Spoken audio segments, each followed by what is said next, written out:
Good evening, guys. Good evening, Skater Guy. Welcome.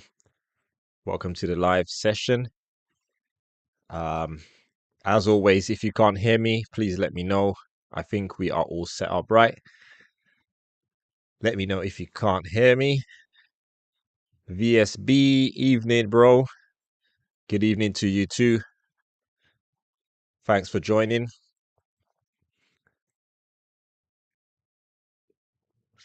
So let a couple of other people join on tonight. So we're here for 1 hour, and this is something I'll be doing every Tuesday. I'm gonna do this every Tuesday. I'm gonna give an hour of my time just to help anybody with any questions and, answer as many questions as we can get through. And that will be from 8 p.m. UK time to 9 p.m. And that's going to be every Tuesday. Okay. Yes, big up yourself, Namdi.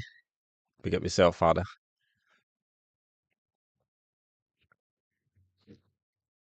Yes, Mervin. Sakafet. Mwen bien. Welcome, all the Dominicans in here as well. Danny, shout out yourself, Danny. Welcome. And David as well, all the way in Spain. You can hear us all the way in Spain. Amazing. Thank you for joining in tonight. So, as I said, if you've got any questions, just fire them away. We'll try our best to get through as many as we can. Some of the questions might be answered as well in the chats by other people. So, also look out for answers in the chats because there's obviously various different specialists and so on, and different tradesmen who might be in the chat. Some of them will know some of the answers. Some of the answers I might not know, and they might not know. They might know. So look out for answers there as well. Also, I'm going to be doing I'm going to be having sort of guests on as well that are going to be more knowledgeable in certain areas as well. So we're going to have a guest who is an architect, and she deals a lot of with planning and stuff. So it'll be a good person to ask questions about that if you are anticipating doing a project and you need some advice about planning. So I'll try and connect and bring in as much other knowledgeable people that can help to provide, knowledge and education to you guys as well. So yeah, just drop your questions down there and we will get through them. Right, so we got our first question. First question from Skater Guy 52. I'll get my question in early. How the hell do you keep all your customers happy when I jump between jobs? I don't know. I don't know if my customers are happy. Maybe they are, maybe they're not. Um, no. The thing is, the how I do my jobs anyway, as well, is we give people a sort of a time schedule. Um, so for instance, because basically I'm not. People can't expect us to be on jobs every day, the same jobs, because as well, I feel that our prices as well are very, very reasonable. When I look at a lot of forums and stuff, and I see the prices that are out there, it's just like we give really, really good value for money. And I think that in itself, uh, you know, doesn't allow us to do one job, to be honest, at a time. But what we do is that we work on a time frame, so it's more like we want to get it done within 3 months, 2 months, or whatever, as opposed to sort of being there every day. Because sometimes we'll be on the job for like 3, 4 days that week, and then other weeks we might be on it one day, or we do on the weekends. There's some days we don't film, all the time, so we do weekends as well. So but also we had a little bit of a backlog as well of the work, so it's been real challenging keeping up and catching up um with the backlog and stuff. So staff shortages is an issue sometimes. You can never get enough good workers. It's very difficult to find good people as well, or people who are consistent. So that is a problem in itself that um, sort of, makes things struggle a little bit.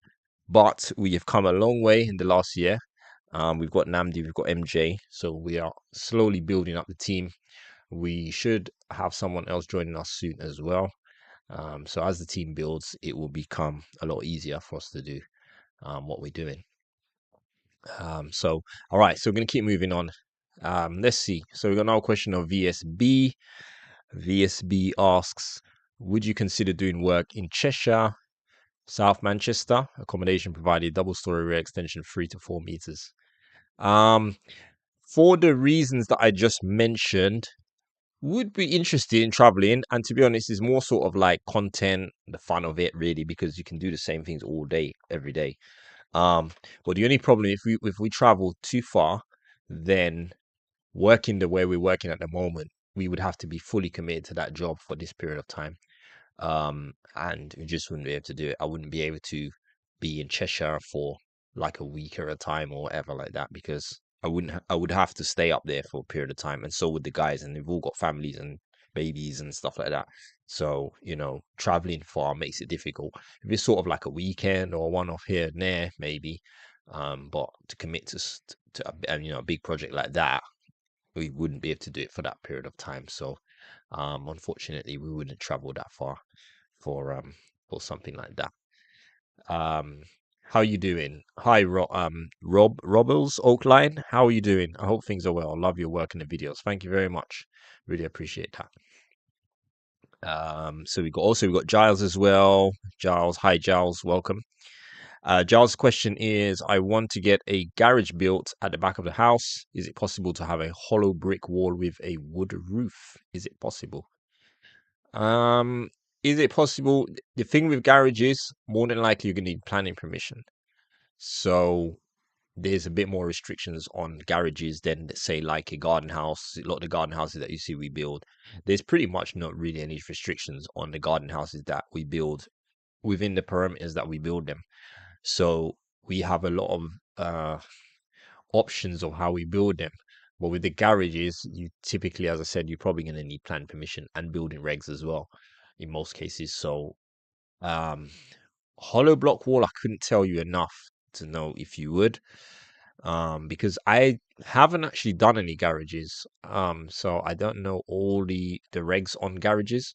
I wouldn't imagine they would need to be insulated. So maybe you can get away with hollow block. I'm not sure. Um, I'm not sure what you mean by a wooden roof. So you might have to explain that a little bit um, in as well. Mags, hi Mags. Hi Mags. What's the best way to get hold of you to book in some work? Oh gosh. Best way is to call me. Um, I miss a lot of calls every day, literally, especially when we're at work and we're filming. I just my phone's always ringing. It's always going off. So I have to I sort of get back to people basically, or send me an email. That's the best way I reply is by emails. Otherwise, I try to get back to people after work. Sometimes it takes me a couple of days. So I'm like, I need to get back to this person. But yeah, the best way is email or call me. Let's see. When is the next video on the demolition project? Good question. We were there today and we have a video pending. That video is literally uploading right now and it should be available. Well, I will make it available literally as soon as this session finishes at 9 on the dot. It should be viewable straight away. I'm just gonna click view or whatever, and it's gonna come on. So at 9 o'clock, it will be today. Today's video is very, very good. It's about 30 minutes long. There's a lot in there. There's a lot going on. The job is just continually evolving, and we're just continually opening a can of worms. So yeah, it's a it's a good watch, that video. So it'll be out at 9 o'clock. Next question is where is Mr. A gone these days, man? Mr. A is about, he's about. He's not working with us at the moment, but he's about. I did see him earlier in the year at a family do, and yeah, we had a good chat. He's cool.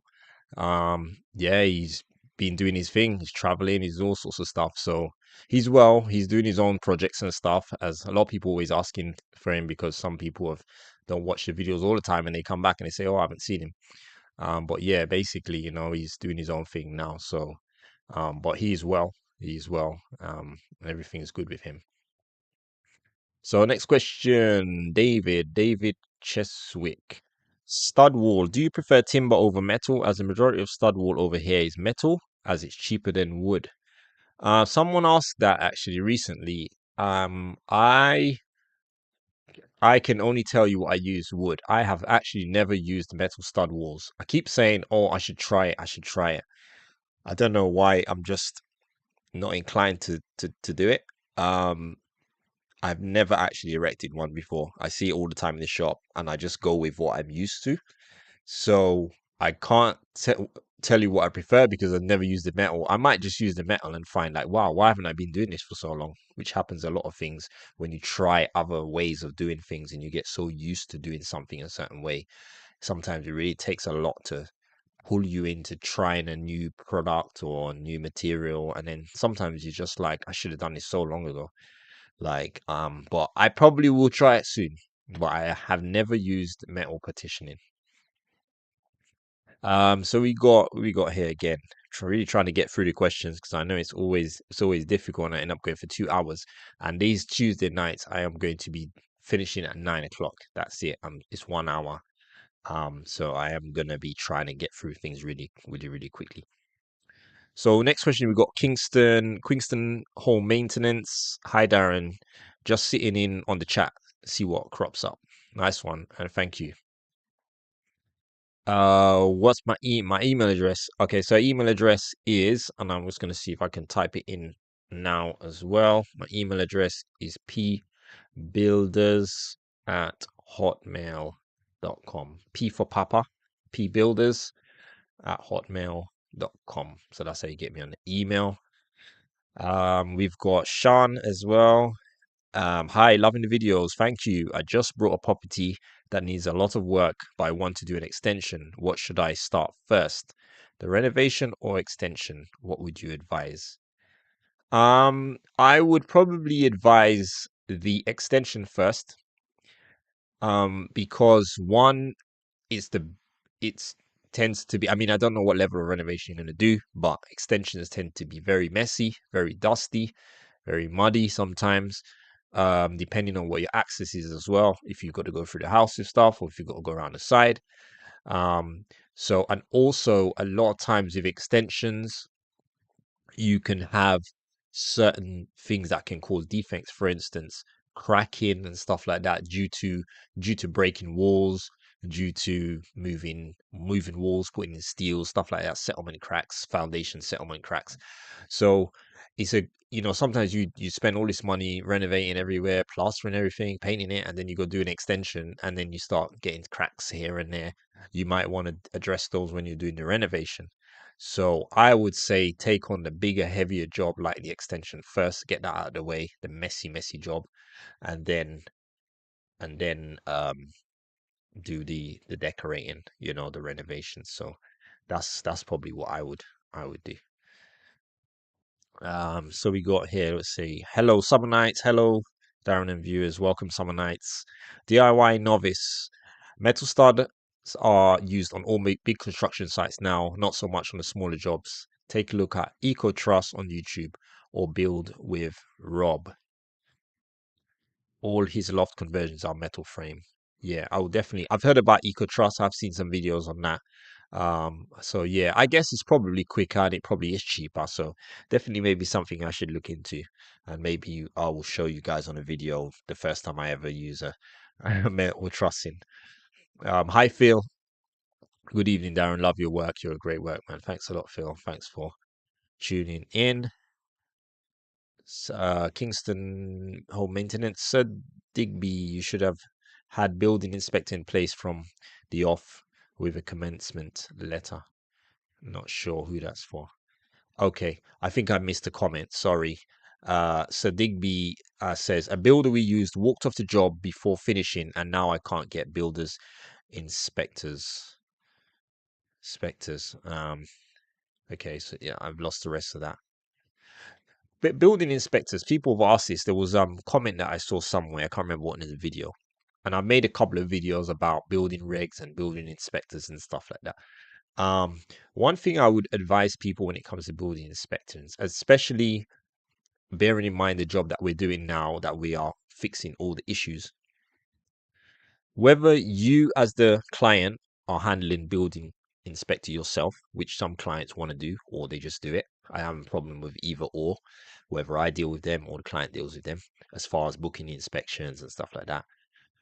whether you are doing is if you're getting your builder to do it, you do need to still keep your eye on things because one, it's a lot of trust to put in somebody, and two, it's just good to know what the process is and keep up to date for it.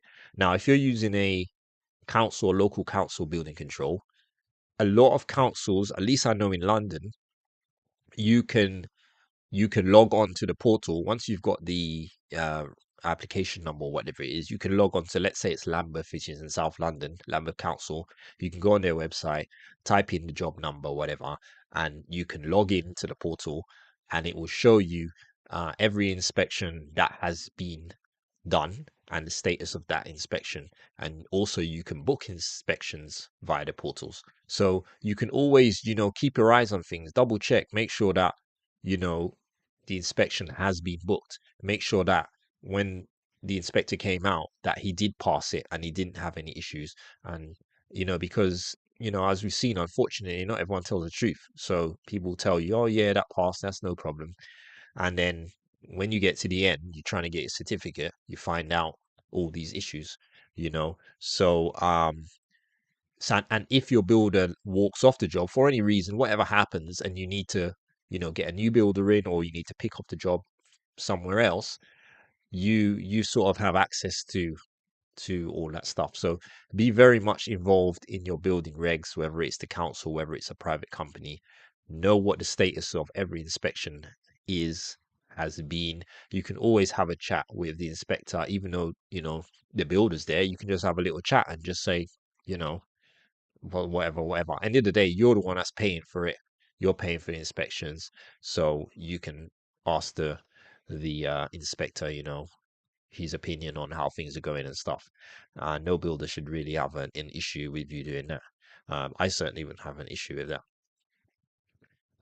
So let's keep on moving. So we've got MC. Um, we got MC1703 says, is YouTube to generate new job leads or for the YouTube ad revenue? Maybe a bit of both, but which is the major factor? That's a good question. When I started YouTube about 3 years ago. And my very, very, very first video I put on YouTube was funny. It was me and Mr. A cutting some grass of an overgrown garden. And I remember I didn't actually post it to YouTube. I posted it to my Facebook. I just done a Facebook Live. I was just chatting to my friends on Facebook Live, just a random afternoon. It was a sunny day.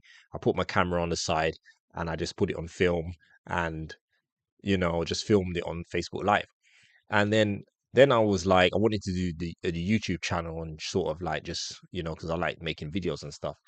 And I actually just took that video off my Facebook, time lapsed it, and that was the first video I ever posted. And about a year later, during the pandemic, that video sort of kind of went viral. I guess everyone was out cutting their grass or whatever, and it just sort of it brought the channel up, and it also brought the channel into ad revenue as well. So I spoke about this on other videos before. Some people might not know, but on YouTube, you can earn money for views on videos and stuff like that. So it really varies, and it varies on how much videos you make, how much views you get, what type of videos you make. It's really, really, really drastic difference between what some people earn and what others earn. Some are earning a lot of money, and some are earning not much. So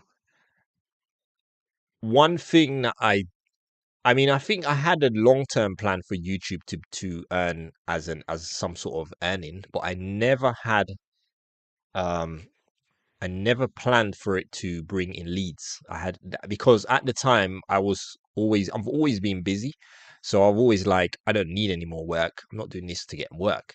But people started asking for my number on the YouTube comments or my email address and stuff, and I think I just shared it once or twice, and then ever since then it's just been phone ringing all the time, emails all the time, emails, emails, emails. So it's sort of come to the point now that YouTube has actually become a lead generator for me. And you might notice in our videos, I don't advertise our services. I don't say call me to get your house bill or whatever sort of thing. Um, I don't really, I don't need to do it, to be honest. But it's definitely become more of a lead generator than an ad revenue earner. Um, Without the ad revenue, I wouldn't be bothered, but it definitely brings in leads, and it brings me a lot more variety of jobs that I get more choice in the types of jobs that I want to do. And a lot of the jobs that we do now, we base them on whether they're going to be good content for people to watch. So that's a big part of it. And taking on this job, part of the taking on this challenge, as much of a challenge it is, was like this would be good content for people to see how things can go wrong, and how we're able to put it back right. So I think the lead generating has probably been what is the main thing, I think, for YouTube, although I'm not actively looking for the work, if that makes any sense. um all right, so let's keep moving.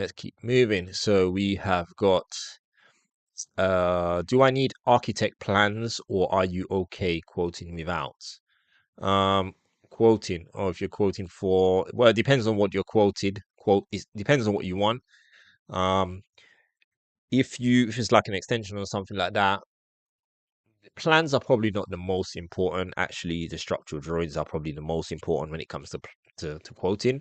But in most instances, we can give, a fairly accurate quote, or at least a price range, by just some drawings or a rough idea, some sketches and a chat and stuff like that. And we give you a more accurate one once you've got proper drawings. Okay, so what else have we got? We've got Phil again. Hi, Phil. Hi, Dad. There's a job I'm on at the moment at someone did a concrete floor but didn't put DPC down. The floor goes damp when there's been rain. Any ideas what I could do? I've heard of dry rods. Any good? I will probably say no to that. One of those ones, if the floor was put down, really and truly, the best advice that I should be giving you is to dig the floor up. I think that is what I should be telling you to do, or telling the person to do, is to take the concrete up and redo it. Anything else, pretty much, you're just looking for a lifetime of trouble. There are some liquid membranes and stuff, but I personally wouldn't trust them. I would just take the concrete up and put the DPM down and do it again properly, especially something with a floor, because you want to put your flooring down, sorry, whether it's laminate or carpet, and you don't want that getting damp, and you don't want this issue forever. So I would just take it up and do it again, um, personally. Hi, Paul. Evening, all. Evening, Paul.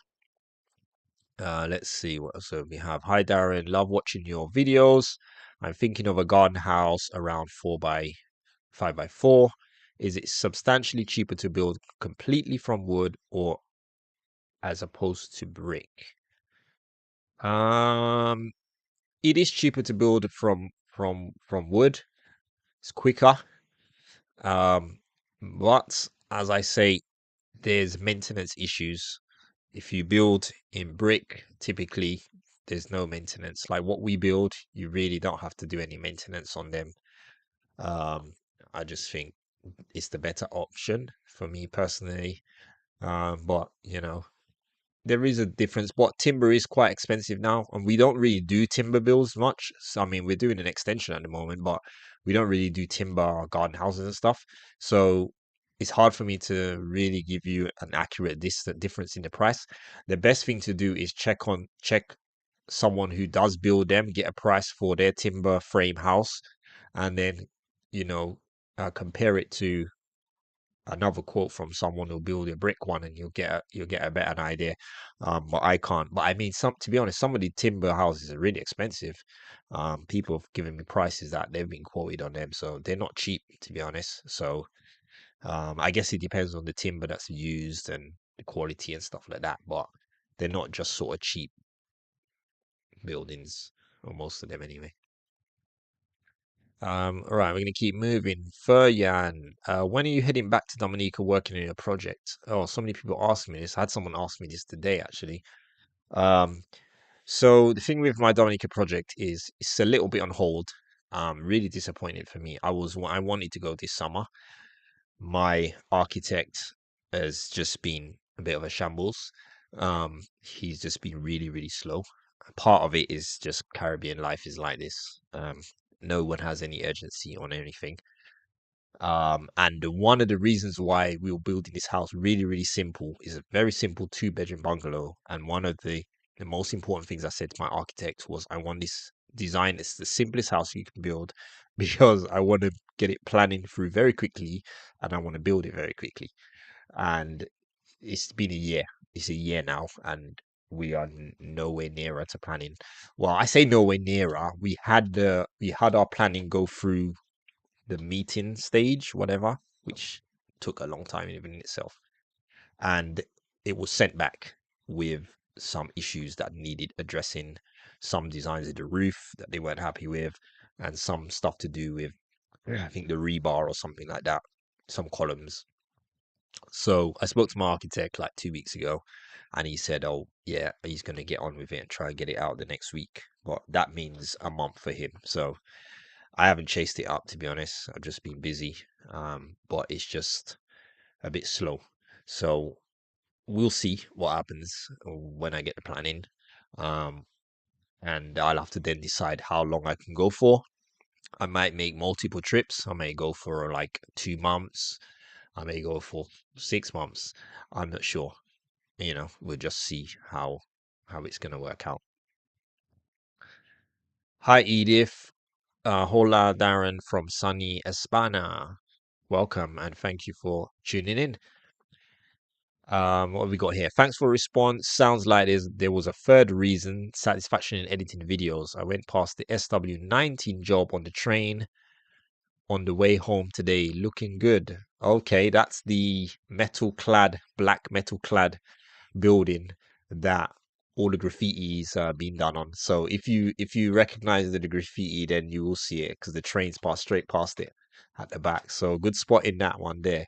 I'm glad you like it. So we have there. Okay, self-build home yard. Yes, my home is going to be a self-build. I'll be building it myself.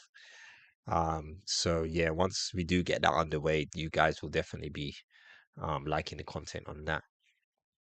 Hi, Mr. Patrick. Hi, Darren. I have a 9 by 3 garden house. That's quite big. It has not been done to a high spec as it is a self-build. Recent leaks in the felt roof. I have been quoted 4.5K to 8K to re-roof, replace approximately 8 joists, 8 OSBs, 8 for OSB times 2. Wow, it's not cheap. Roofs are not cheap, but it's a big roof. It's a big roof. And as timber and that is really expensive right now. You got to think about skips as well. Um, so I couldn't tell you if that's the right price off my head. I would have to really sort of do some figures, but it seems a little bit on high to me just by sort of looking at it. Um, but I couldn't tell you. Unfortunately, roofs do cost a lot of money, and that's quite a big roof. Hi, Paul. Hello, Darren. You must get this all the time. How do I find a decent builder? Any tips? Most don't advertise. The ones that do are either new or desperate, I find. Yeah, it's a tricky one. I don't want to sort of, cramp anyone's thing, but I would, as a builder, I would personally stay away from builders on building, uh, what's the word? All these sort of websites where they pay for leads and stuff. Personally, I would stay away from that because, paying for lead. I mean, I understand it in the sense that if you're sort of newer into the game, you have to build your customers, and it's not easy to start off. And those websites may help you to sort of build customers and stuff. But I just find that there's too many horror stories, and usually people always say that good builders are never out of work. So you generally don't need to be sort of paying for leads. So I would stay away from ones on that site. I would typically go through people that maybe that have had someone do work for them, and someone as a recommendation. I think that's probably one of the best ways. And a lot of builders and people are on YouTube now, so there's places where people are, especially YouTube, because YouTube, you actually see people doing the work. So it's maybe another good place to look at. You see a YouTuber that maybe is in your local area. I've had so many the jobs that we most of the jobs that we do now have actually come from YouTube, people who watch us on YouTube and book us to do their work. So you get to actually see this person, and when you're on a public platform, there's more incentive to maintain your name and your brand and stuff like that. So you would find that people that are sort of on YouTube and stuff like that, they tend to maybe sort of provide a better service. I don't know, maybe. I don't know, I'm just guessing. I'm just assuming that everybody is, but so far what I see on YouTube, most of the guys I see, the tradesmen, they seem to be decent people. So and it's only a certain type of person that really puts themselves out there like that. So maybe look on social media for builders like that and recommendations. Patrick says, I have learnt, sorry, missed that. Gosh, I gotta catch up now. I've learnt so much from your channel, by the way. Thanks for sharing your art. It is also a display of your integrity and your quality confidence in what you do. Thanks a lot, man. Hi, Mike. Hey, Darren. Looking forward to more on your massive cowboy builder projects. Yep, video is going to be out at 9 o'clock today. As soon as we end this session, you guys will be able to watch today's video. I actually might have another video come out about an hour after that as well. We managed to get 2 jobs done today, so you might see 2 videos tonight as well. Hi Darren, can you skim over wallpaper? The initial builder I hired plastered over wallpaper in some rooms. They used green primer Bostik and did not notice it until S- Sparkies came in. I think Sparkies. The answer is no. You can't. Well, you can do anything, but you shouldn't. You shouldn't do that at all. You just shouldn't do it. Because for many reasons, wallpaper is the glue in itself is something that always activates, reactivates. Movements in it can cause all sorts of issues with your plaster. So that, in my opinion, is very lazy. Wallpaper should always come off, and when you take wallpaper, I mean you take every bit of it off. So yeah, straight away I would say no. You shouldn't. You shouldn't have done that, or you shouldn't do it. Sicario, hi Darren. On a 6 meter by 4 meter garden house, what price should the roof cost? Being quoted 6.5K. Is that overpriced? That's similar to what the other person was saying. And it's a similar size in square meterage. I can't I can't say off my head. Maybe shoot me an email and I'll try and tell me a little bit more about the details, and I'll tell you what I would charge for it, if that makes sense. I can't tell you, my head is frazzled at this time to to throw off prices like that. It's because as well, if I was a roofer, I'd probably be able to give you a price straight away. But the types of jobs that we do, we price the whole job. So I mean, I've got sort of spreadsheets where I work all my prices out, but because I don't do roofing prices every day, it's hard for me to just pull a number out. I'll have to check in what we actually charge um in what we do. So shoot me an email and I'll try and help you with that as well. Hi Kay and hi Darren, I love your videos and your work. Do you only work in London? Yes, yeah, pretty much really. Yeah, just London. Um the traveling, if you live in London, it's like just driving from North London to South London is an hour and a half in traffic, and then you add moving working outside of London to it. It's just too much traffic and too much traveling. So at the moment I just keep it into London. You never know in the future, if things grow, you may take on jobs outside. David asked, any more news on the damaged electric cable? Yeah, I answered this question the other day. Someone asked that in a comment section. So this is the timber extension where we hit that electric cable that was in the ground. It was an illegal cable. It wasn't armored. It was put in by the previous owners. So I was told by a neighbor who knew them. And it was feeding the garage at the back where they used to work on cars and stuff. And basically, Long story short, people were saying all sorts of stuff, but I'll tell you what actually happened.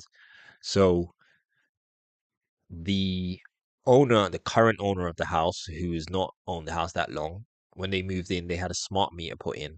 So when the person came in to put the smart meter, the person mentioned that the cable, which was running down to the garage, was being tapped off the bottom of the mains fuse, which means that sorry, not the bottom of the mains fuse of the meter, on the wrong side of the meter, which is the side that the electricity goes through the meter. So the electricity goes from the left to the right. So it goes through the meter, and the meter reads how much current you're pulling, and then it comes out the other side. So your cables should be connected to the right hand side of the meter so that you get charged for everything you use. Now they were connected to the left side of the meter, and because of that, they just said, obviously, well, we've only moved in. It's not, we didn't do it. So he didn't actually report it. He took it out and he moved it to the other side and connected it into one of these. I can't remember what these called. These little black boxes. Someone will know what they're called. An electrician. Henley box. So he connected it into a Henley box on the right hand side. So to be honest, he should not have reconnected it. He should have disconnected it, but he did connect it to the other side. So that cable was at one point getting free electricity. Um, but why haven't he put it on the other side? So it was still live, but it was being billed. So we end up hitting it, and it was cut. So because of the type of cable it is, a concentric cable, it's literally a rubber PVC outer sheath. Then you have um, which looks like an armored cable, but it's actually a copper braid, and then you have another core inside. So the core inside is the live, and then the neutrals on the outside, I think, or the other way around. So it's very, very easy to damage. We literally hit it with a shovel, and then it just went bang, took the 100 amp fuse of the house out. And you guys might have seen the video. We had to wait for them to come in and put another one in. So when they came in to put the new fuse in, the guy pulled the cable out of the wall, took it out, pulled it out of the wall.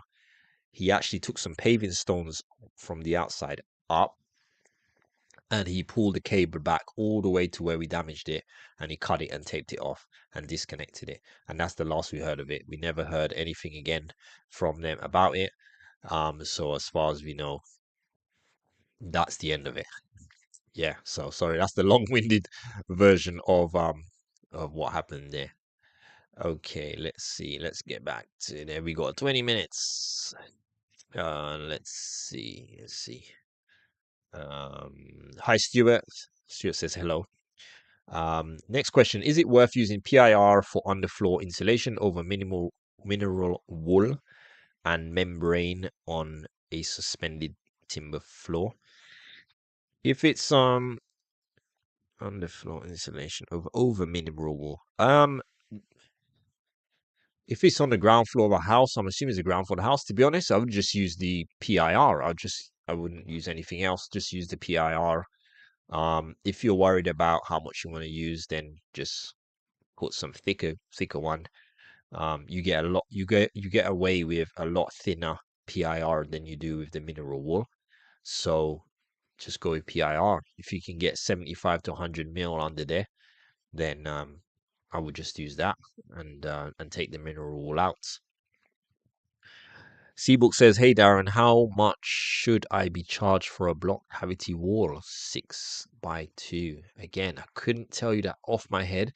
Shout me an email at pbuilders@hotmail.com with the details, a little bit more of the details, and I'll try and tell you what I would charge you for it, and maybe that might help you.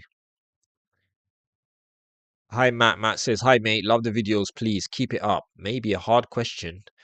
I'm unsure. I'm really needing a 4x5 extension due to second baby on the way. What would you say is the cheapest way to get one built?" Cheapest way. Um, Probably the cheapest may be a timber frame. Um, if you see we're building one at the moment, maybe something like that. I think you might save a bit on that as opposed to a traditional sort of block brick build. But in any event, extensions now are not really cheap. Depends on where in the country you are. But to be honest, prices of stuff has gone up because the material prices have gone up so much, as well as labor. So unfortunately, they just what you would have paid 3 years ago, you're not gonna get anything near that price now. Add 30% on top at least or something. Because as I said, price of materials have been astronomically high in the last like 2 years. Um, but maybe a bit of saving might be a timber frame, um, or if your architect can design something that doesn't require too many steels. Steels are a big part of the cost, so the less steels you can get away with, the cheaper you can keep the price down. And then things like bifold doors and roof windows, usually at least £1,000 just for one. So if you can compromise on certain things like that, it'll help to bring the cost down as well. Also, if you're looking for room space, maybe a loft might be another option to look into as well as doing an extension. Summer Night says, I just sent you an email. Okay, thanks a lot. I'll check that out as well. Thank you. Um, So it looks like some of you are getting some issues with the sound and video. Sorry about that. I will rewatch this and see if I can get it better next time. Hi John. John says away from work, liking the Lacoste t-shirt. Okay, my favorite clothing. Thank you. Yeah, I like Lacoste myself. I do. I've got a couple of the tops. It's a Dominican thing as well. Dominicans love Lacoste for some reason. I think because we're in between two French islands in the Caribbean, and sort of like the influences come from there. So like they're sort of Lacoste crazy out there. Yeah. All right. So we're moving on. Let's see. Do you also install only or supply and install UPVC conservatories? We don't actually do conservatories, to be honest. I've never done one before. And I just feel that conservatories should just be put in by people who make conservatories because I think it just makes more sense to get someone who actually, makes them and install them. So we don't do them, unfortunately. We only do sort of extensions and stuff. Edith says, Yay, love the Lacoste also. The Crocs a little trippy. Thanks a lot. John says, Hi mate, love your videos. Do you need planning permission to build those small houses you build? Do you have to have an independent inspector as work progresses? The answer pretty much is no. Well, I say no. Some of the garden houses that you've seen we build have had planning permission. For instance, the metal clad one with the graffiti that had planning permission. Most of the time, the planning permission tends to be when you have a pitched roof. Um, if the building's going to be a certain height, because we build them most in brick, we tend to not need really planning for them or building regs as well because they sort of the very small part of the building is fireproof. So you get away with more when you build a block than compared to if you build something all in timber. Um, I did do a video actually. There's a video somewhere. You might have to go in my channel and search for it. But there's a video of planning permission versus permitted development for garden houses, something along those lines. The video is, and I actually explain what the requirements and, for instance, what square meterage you can get away with without having planning, and the few sort of main key elements to do with planning and building regs for garden houses. So in most cases, we don't need planning, but almost in all cases, you don't need building regs. You have to be a very substantial building to require building regs. I think you need something like 30 to 35 internal square meters before you need building regs. Or it might even be more than that. I can't remember. Plus a few other things as well. So in most cases, you don't need building regs. In some cases, you will need planning. So you just need to double check your local area as well. Paul says, thanks for the advice. I've seen a few guys putting videos on Facebook, but I don't know enough to judge the quality. Your channel is helping me understand a few things. Yeah, I mean, yeah, I get what you mean. Well, one of the things you do have, um, because it's social media, you have a lot of people watching, you have people in the trades watching, and there's nobody that's more ready to slag off your work than another tradesman, unfortunately. So if someone's really, really bad, you should generally have an idea by the comments. I mean, not everything everybody says is to be taken seriously, but if you've got a high level of people sort of pointing out certain things are wrong, then maybe then they might not necessarily be as good as you may think they be. But that's probably what I would look at. So let's see. RC says, how do you calculate the steel required when knocking through walls? Top vids, keep it up, buddy. Um, well, I don't calculate them. That's the answer, basically. Steel should be calculated by an engineer. So that basically is the answer to that. We don't calculate, and the structural engineer does the calculations, and then they tell you what steels to use. They also tell you what pad stones sizes to use to put them on as well. Definitely something we don't do on our own. Patrick says, "Are you from North London?" No, I live in South London. I'm from Northwest London originally, but I live in South London. Um, Yolanda says, "Hi, sorry, just joined, so you might have already answered. How is rescuing the cowboy builders mess job going? Any more surprises?" We've got a video coming up today, Yolanda. It's going to be coming on straight after this, so probably about 9:05 or so. It should be live. As soon as I get off, I'm just going to press live, and the video it should have been uploaded already. So yeah, it's uploaded. So literally, it's uploaded 37 minutes ago. So as soon as I finish this, it's gonna come on. So definitely watch that video. It's a really good one today. Let's see. Gaz does stuff. Great channel. Followed from the beginning. Quick question: what day rate should a builder pay a laborer outside of London? Oh wow, I have no idea. Outside London, a laborer. I think I don't think you can get a lab. I don't know. It's hard to say. Day rate. As outside London, I mean, London wages are a little bit higher, but I think the minimum wage at the moment is like £10 or something like that. I think in London, or the living wage or something. I'm not sure. I think at least £10 an hour as a minimum for a labourer. You know, if you're just sort of labouring and stuff. But and then it just goes up as you're skilled. It just goes up from there. But I think I would say the minimum would be sort of £10 an hour for that. Jatin says, would you do a video on how to set out brickwork and how to gauge levels? I'm inspired by your channel and looking to do my own. Okay. Yeah, I mean, it's not my strongest point on here. Probably would refer you probably to people that sort of more bricklayers. I probably have done somewhere on one of the videos, but I'll try and keep that in mind when we do the next video. Um, but also check out people like I promote I shouted out Easy the other day. Also Steve and Alex as well. Check out their videos. Someone who does really good sort of tutorials like that is someone like I believe is Roddy and Bills. I think he really does things like sort of detailing, setting out bricks and stuff like that. Also someone like Stu Crompton as well. If you watch their channels, you'll see them actually really they've got a lot of videos where how to's and stuff like that. So you definitely will get good content as far as those things are concerned. Okay, we've got 10 minutes. We're going to try and fly through this. Also, guys, you guys are also welcome to sponsor the Tuesday evenings as well. We have a super chat function as well. So if you want to, buy us a drink, you're welcome to do that. Also, that will help me as well to get your question popping right up. And I'll also be able to make sure I can answer it quickly. I'm not sure if I'm going to get through all here because there's a lot on here. So I'm trying my best.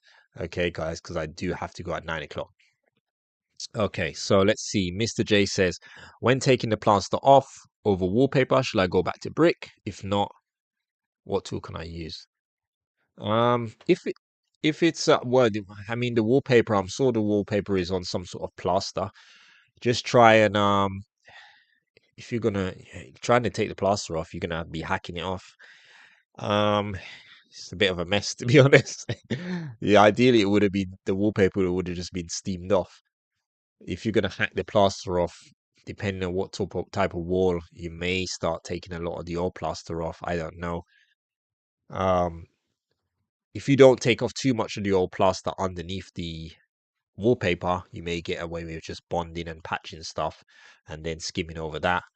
If it's all really bad, it might require back to brick. But it's hard to say until you start actually trying to get it off. Someone says, what hammer is better, glass or metal? I'm not sure what you mean by that, Tom. I don't know if you mean fiberglass, or do you mean hammer handles? I'm not sure. I'm not really sure what you mean there. Andy says, evening, Darren. Good channel, and you was spoken about on Brick Lane with Steve and Alex last night. Oh, that's cool. Oh, nice. I didn't see. I saw one. I saw the video where they were doing the demolition when the structural engineer told him to go ahead. I didn't get to see all of it, but I watched quite a bit of it. So I don't know if it was in that or if it was or if they sort of maybe they had a live or something. I will go and check that out as well. Gary says, hello everyone. Oh, we got a super chat. Yeah, that's cool. Who is this from? That's from Paul C. Thank you, Paul.